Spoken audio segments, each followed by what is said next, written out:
Auckland business leaders want the government to let wealthy international students back into the country via quarantine facilities run by universities.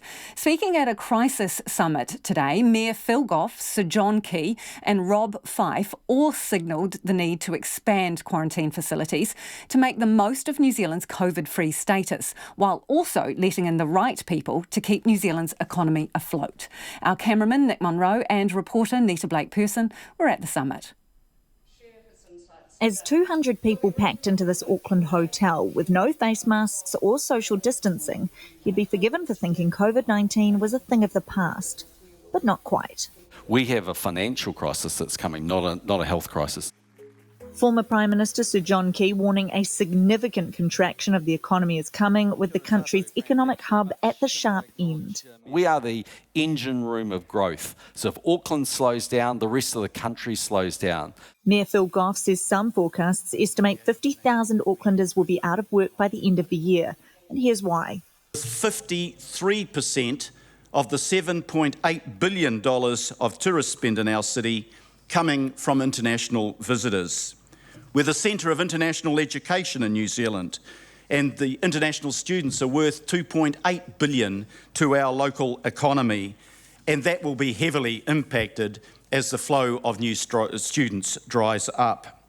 Many of our big infrastructure projects, the City Rail Link and the Central Interceptor, rely on the availability of highly skilled international workers. If they were not to be able to come here, those projects would grind to a halt. But in crisis, there's opportunity. Mr Goff suggesting softening border restrictions is where that opportunity lies. Core workers can be given entry, subject to strict quarantine requirements, organised and paid for by the companies employing them rather than the taxpayer. We at Council have submitted to Government a proposal to pilot the screening of high-value international students at Auckland University who can be quarantined in student hostels with a 24/7 monitoring regime in place, again on a user-pays basis. That message echoed by Sir John Key.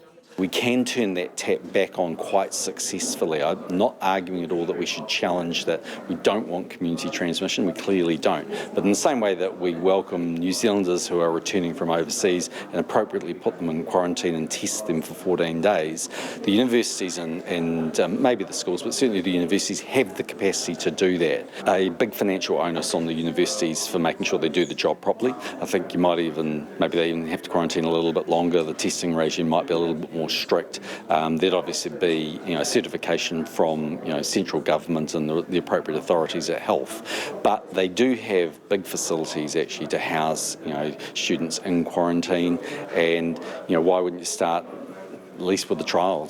Start with a couple of hundred students and go from there as you build your confidence levels. Former Air New Zealand boss Rob Fyfe, who is part of the government's COVID-19 response team, supportive in principle. I would hope that we're able to start seeing a significant expansion of our quarantine capacity early in the new year. I think this side of Christmas there's some things we can do, but it's a little bit more limited. But we should do the planning now, and I think the critical issue is we can't wait till after the election or wait till the new year to start planning these things. It takes time, as you've identified. So we've got 3 or 6 months while everyone's out there electioneering that we could be building and planning for this infrastructure in the interim. But he says international students won't necessarily be the first cab off the rank. I've been bombarded with requests from people wanting to understand how they can get into the country. I think international students are a very valuable resource. I think there's some critical skills we need in the construction sector to support some of the infrastructure spend that we really need to be doing. There's other businesses that have essential technical workers that need to come in. So I think it'd be great to do a scan across all the demands that are out there and start prioritising, figuring out the scale of the demand, figure out what we need to build, figure out who we prioritise in first. And government can do that if there's a mandate to say we want to solve this problem. Last month, the government threw the international education sector a $51 million lifeline, warning providers that overseas students aren't likely to return before the end of the year. I tamaki makaurau, mō te hōtaka o te ahi nei, ko Nita Blake-Persen aho.